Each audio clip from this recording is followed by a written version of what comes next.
링키지랩이라는 회사에서 접근성 팀 팀장으로 일하고 있는 김혜일입니다. 그 이메일 서비스 같은 것들 이용하다 보면 보통의 사람들은 마우스로 클릭을 하고 눈으로 화면을 보고 이용을 하게 되잖아요. 근데 시각에 장애가 있는 사람들은 마우스를 이용하는 거가 안 되겠죠. 마우스 포인터가 보이지 않으니까. 그래서 키보드로 이용할 수 있도록 서비스를 만들어주고, 그리고 컴퓨터 화면을 시각적으로 볼 수 없다 보니까 대신 소리로 듣거든요. 그 웹사이트, 이메일 서비스 웹사이트를 소리로 들을 수 있도록 잘 만들어주는 그런 거를 접근성 분야라고 보면 될 것 같아요. 그렇게 일반적으로 만들어진 서비스들을 검토를 하는 거죠. 장애인 관련돼서 어떤 문제가 있을 것인가를 찾아보고 그 문제를 어떤 방향으로 해결할 것인가, 그런 것들을 다 고려하는 분야라고 보시면 될 것 같습니다. 중학교 때쯤에 사실 질병이 있었던 것도 아니고 무슨 사고가 있었던 것도 아니었거든요. 그냥 며칠 사이에 갑자기 시력이 급격히 떨어지는 상태였고, 그 당시에 의술로는 그거를 어떻게 해결할 수 있는 방법은 없었죠. 그러면서 지금처럼 이제 시각장애를 가지게 된 상태가 된 거죠. 시각장애인이 컴퓨터를 사용할 때 음성 프로그램을 사용하거든요. 화면 낭독 프로그램이라고 얘기를 하는데, 그거를 개발하는 회사에서 우연히 일을 할 수 있는 기회가 있었어요. 근데 거기서 일을 하다 보니까 그 당시에 아까 말씀하셨던 웹접근성 준수를 의무화하는 법안이 실행 중이었거든요. 그러다 보니 이제 웹접근성을 지키려는 사람들은 시각장애인은 최소한 기본으로 잘 대응을 해줘야 되는 이슈가 있었어요. 그러기 위해서 일단 화면 낭독 프로그램이 어떻게 인터넷을 읽어주고 컴퓨터에서 어떻게 동작을 하는지를 알아야 대응을 할 수 있으니까, 그때 이제 여러 인터넷 서비스 제공자들을 만나게 돼가지고 시각장애인은 이런 어려움이 있고 이렇게 개선을 해주면 좋다, 또 이런 특징들이 있다 라는 걸 설명해 주다 보니까 어느 순간에 지금까지 와 있게 된 거죠.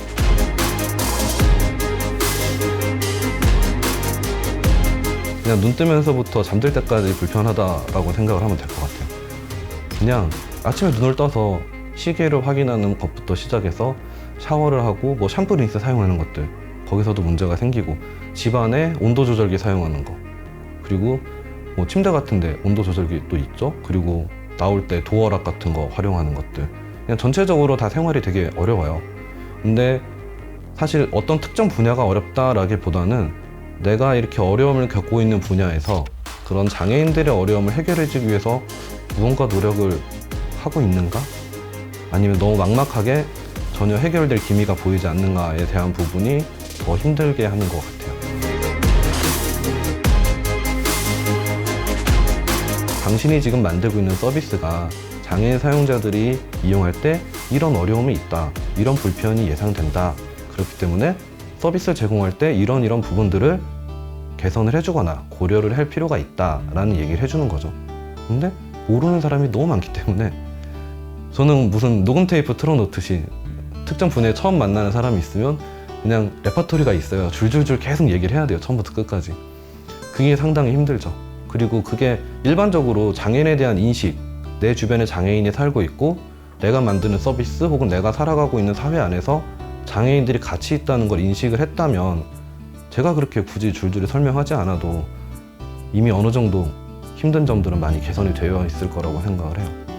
그래서 저는 그게 아직까지는 넓게 퍼져 있지 않다는 점이 지금 이 분야에서 가장 어려운 부분이라고 생각합니다.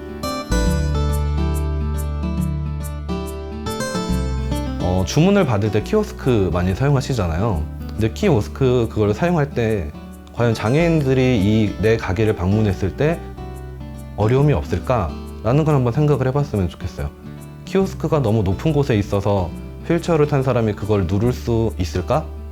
혹은 키오스크에서 아무런 소리도 안 나오는데 시각장애인이 방문해서 이거를 주문을 혼자 할 수 있을까?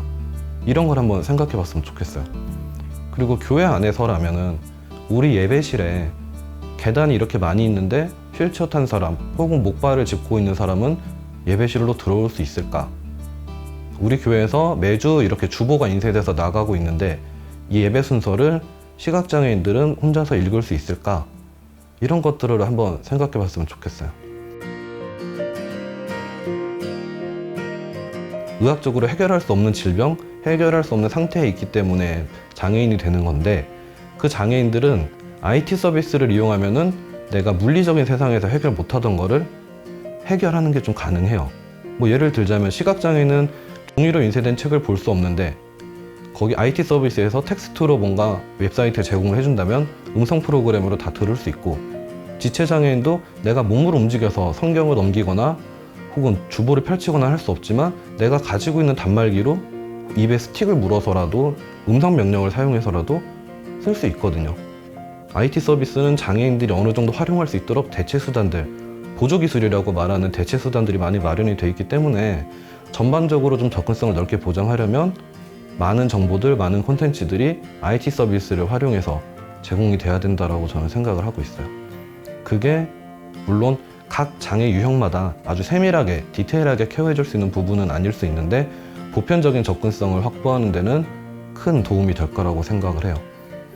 다만 아쉽다면 아직 교계에서 서비스되고 있는 많은 사이트들이 웹 접근성 혹은 모바일 접근성을 고려해서 제작되고 있지는 않은 것 같아서 그게 좀 아쉽죠. 나라에서 개인에게 주는 상 중에 가장 큰 상이 훈장이 있고, 훈장 아래에 포장이라는 상이 있고, 포장 아래에 표창이라는 상이 있어요. 이번에 제가 받은 거는 그 훈장 밑에 포장이라고 되어 있는 그 산업포장이라는 걸 받았어요. 생각도 못했던 되게 높은 상이더라고요. 사실 그 상을 받을 수 있을 거라고는 생각하지 않았어요. 왜냐면은 이 분야, 제가 일하고 있는 분야에서도 저보다 훨씬 오랜 기간 동안 되게 많이 기여하신 분들이 많았거든요. 그래가지고 처음에 제가 그 상을 받았다고 했을 때 아니 왜 내가 받았지? 되게 대단한 분들 많은데, 능력 있는 분들도 많은데 지금 얼떨떨해서 감이 잘 안 왔고 처음에는. 근데 받고 나니까 사실 저보다도 부모님들이 더 좋아하시더라고요. 그래가지고 아, 상 받은 게 이게 정말 영광이고 감사한 일이구나, 그런 걸 나중에 깨닫게 됐죠.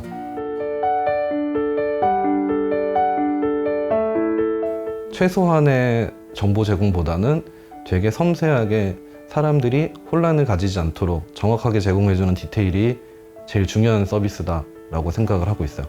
접근성을 개선을 할 때 사람들이 최소한의 접근성 개선을 되게 많이 하거든요. 아, 최소한 이 정도면 됐잖아, 이거면 충분히 이용할 수 있지 않아?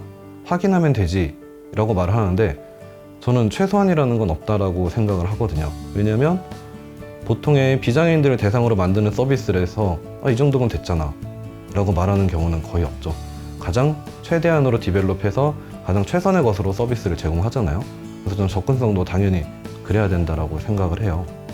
그리고 또 중요하게 보는 거는 저는 장애인이라는 부분이 신체적으로 장애가 있어서 장애인이라고 생각하지는 않아요, 현대 사회에서는. 왜냐하면 내가 신체적으로 장애가 있다고 하더라도 살아가면서 불편을 느끼지 않으면 장애인이라고 보기는 좀 어렵거든요. 뭐 제가 눈이 불편하지만 다른 장애를 예로 들어보면, 만약에 지체장애인이라고 했을 때 휠체어를 타고 다니는데 휠체어를 탄 상태에서 어디든 다 이동할 수 있고 어느 건물이든 다 들어갈 수 있다고 하면 내가 신체적으로는 휠체어를 타고 있어서 장애인이지만 내가 그 생활하는 모든 것들, 나하고 접하게 되는 모든 환경은 내가 장애를 느낄 수가 없는 거죠. 그래서 전 장애인이 생활하면서 장애를 느끼기 때문에 장애인이 된다고 생각을 해서 그러지 않게 만들어야 되겠다는 목표를 좀 가지고 있어요. 장애인이 살아가면서 장애를 느끼지 않도록 만들어 보자. 최소한 IT 서비스를 이용할 때는 장애인이 더 이상 장애인일 필요가 없다라고 생각을 하거든요. 장애가 있는 중고등학교 학생들을 대상으로 하고 있는 거고, 그 학생들이 각 장애 유형별로 자기들에게 특화된 교육을 많이 받았어요. 시각장애인들은 본인들이 할 수 있는 정보 검색 같은 거를 많이 했고, 지체장애인 쪽에서는 파워포인트 같은 것들을 활용하는 능력을 많이 배웠고, 그래서 컴퓨터를 활용할 수 있는 여러 가지 능력들 중에 각 장애 유형별로 특화된 것들이 종목이 되어 있고, 그 종목 안에서 서로 경쟁을 하는 거죠. 그게 예전에는 국내에서만 했었는데 2000년 초반부터는 해외에서 개발도상국들하고 연계해서 하고 있더라고요. 베트남에 가서 컴퓨터 세팅하는 걸 좀 도와달라는 얘기 듣고 갔거든요. 기존에 하던 거니까 별 생각 없이 갔는데 되게 당황스러운 게 컴퓨터가 너무 많더라고요. 평소에 했던 거는 한 30대, 40대 정도였는데 가보니까 한 200대가 있는 거예요. 그것도 한국 거만 해야 되는 게 아니고 베트남 친구들이 써야 되는 것도 확인해 달라고 하더라고. 그래서 제가 베트남어를 아는 것도 아닌데 예, 그거 한 이틀 동안 에어컨도 안 틀어주는 곳에서 그거 계속 세팅하느라고 되게 힘들었죠.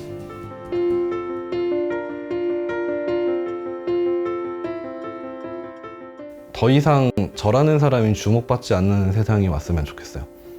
왜냐면 지금은 저만큼 활동하는 사람이 많지 않다라는 게 저는 기본 전제라고 봐요.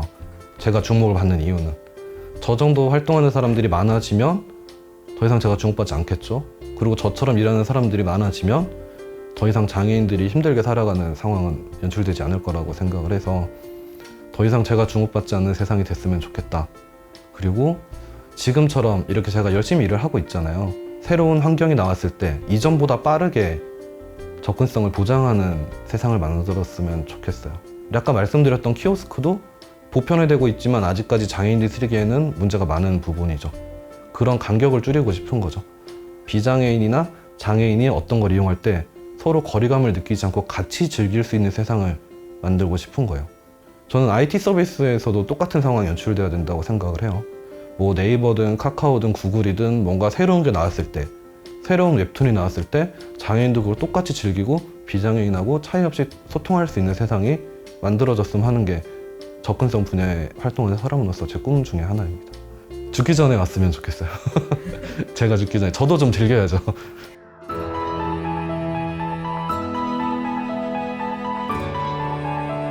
사명이라고 하긴 좀 애매할 것 같은데요. 달란트를 주신 것 같기는 해요. 다른 사람들이 생각하지 못했던 부분에 대한 문제를 제기하고 다른 사람들이 아직 생각하지 못했던 좋은 방향을 찾아서 계속 연구할 수 있도록 달란트를 주신 것 같아요. 보다 나은 세상을 만들 수 있다는 희망을 가지고 있어야만 거기에 대한 연구를 또 계속 할 수 있잖아요. 근데 저한테는 그런 호기심과 그런 노력할 수 있는 기회들을 많이 주신 것 같아요. 그리고 그거 안에서 달란트를 주셨기 때문에 결과물을 계속 만들어갈 수 있었던 거라고 생각을 하거든요. 그래서 저에게 주신 그 달란트들이 이 세상 안에서 넓게 활용이 됐으면 좋겠다라는 생각이에요. 저한테 주신 거는 너 혼자 사용해라가 아니고 너를 통해서 이 세상 안에 빛이 되라, 소금이 되라 이런 뜻이라고 저는 생각을 해요. 그래서 제 달란트, 저에게 주신 그 달란트가 되게 감사하고 그것들을 세상 가운데 퍼뜨리는 게 제 희망인 것 같습니다.